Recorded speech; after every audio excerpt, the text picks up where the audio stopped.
The sleep of reason produces monsters. This is the title of one of the etchings done by Francisco de Goya from the late 18th century Los Caprichos series.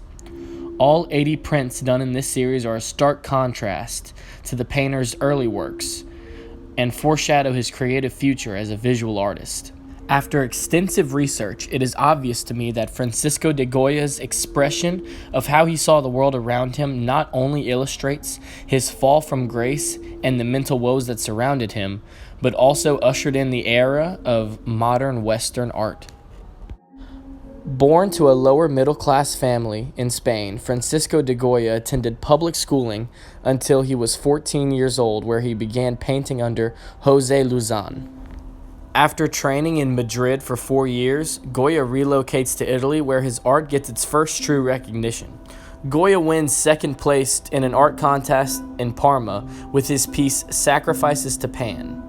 This piece interestingly contrasts a woman in white, which often signifies purity, offering a sacrifice to an old broken statue of Pan, a god often depicted to be nude and drunk. This interesting theme of an innocent character's prayers and requests falling on deaf ears will continue to reveal itself more clearly in Goya's later works. Francisco would let the more morbid and heavy subject matters of his paintings take a back seat when he would make a series of cartoons as to appeal to the royal tapestry. These cartoons were done in the Rococo style, a style which is often more theatrical and lighthearted, consisting of glides and curves, accompanied with light pastel colors. These pieces helped Goya connect with many members of the Spanish court, and he even landed 2 of the cartoons inside royal palaces. He would continue his rise of success when he became court painter for King Charles III and later King Charles IV, where he worked his way up to first court painter, the highest honor for an artist in the royal household. While this would be a major accomplishment for Goya, it would be a bittersweet one. The painter had been battling an undiagnosed illness that has been slowly degenerating his hearing, and only a mere 9 years after being awarded the spot of first court painter, Napoleon Bonaparte would invade Spain. This invasion would lead Goya to paint one of his most powerful masterpieces to date. The 3rd of May, 1808, encapsulates a very specific moment in time for the Spanish people. Now, this is a very large painting, 11 feet by 8.5 feet, which gives a sense of importance that Goya wanted this piece to feel.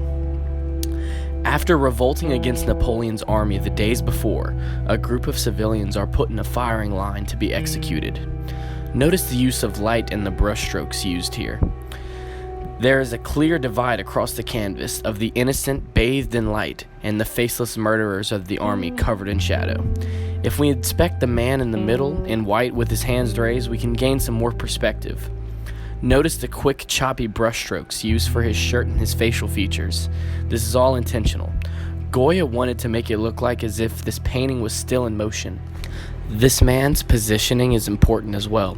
He has his back up against the wall with his hands raised, almost in a Christ-like manner, making him a sacrificial figure in this painting. We can tell this was intentional by Goya because if you look closely at the palms of the victim, he has the slight markings of the stigmata, which symbolizes the wounds Christ received during his crucifixion.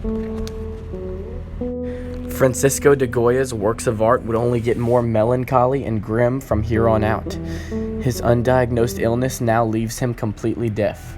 The aforementioned Los Caprichos series of etchings Goya had worked on over the years critiques the citizens of Spain. Los Caprichos means sudden, impulsive, or seemingly unmotivated actions. Goya felt as if the people in Spain were lagging behind the rest of the world and not embracing the ideas of the European Enlightenment era. This era favored ideas such as the scientific method, liberty for the common people, and the rejection of traditional dogma. He expresses in these etchings that he is tired of the superstitions and ignorance that plagues the populace of Spain. You see, at the time, many citizens still believed in the ideas of witchcraft and witches. Goya would also go on to critique the clergy, the school system, and the ruling class in these plates. One of the most famous etchings being The Sleep of Reason Produces Monsters, a self-portrait of Goya and the monsters that plagued him and the people of Spain at that time. It is debated the true meaning of the painting, but it is widely theorized that the title means that when reason and logic take a back seat to superstition and bias, the true monsters inside people reveal themselves. In the last few years of his life, Goya would create, in my opinion, some of the most disturbing and sinister paintings in art history. The Black Paintings. One of the most horrific of them being the depiction of the god Saturn devouring his son. This has been depicted in art history many times before, often accompanied with drama and theatrics of the Baroque style, like Saturn sucking the life force from his child. Goya intentionally leaves out the romanticism. His depiction is brutal. Saturn is seen as an old man hunched over in a primal position. He seems almost startled, like you, the viewer, had suddenly shined a light in his direction. Instead of having Saturn swallow the child whole, like in the mythos, or sucking the life force from him as depicted by other artists, Goya sees Saturn to be slowly gnawing away at his child as blood seeps through his clenched fists. In a more realistic and demented scenario. Most disturbing of all, this series of work was only discovered after the death of Goya, found to be painted directly into the walls of his house. Goya did not make this artwork for anyone other than himself, making this art the truest depiction of how Goya saw the world that surrounded him in his final years, bringing to an end the tragedy of Francisco de Goya.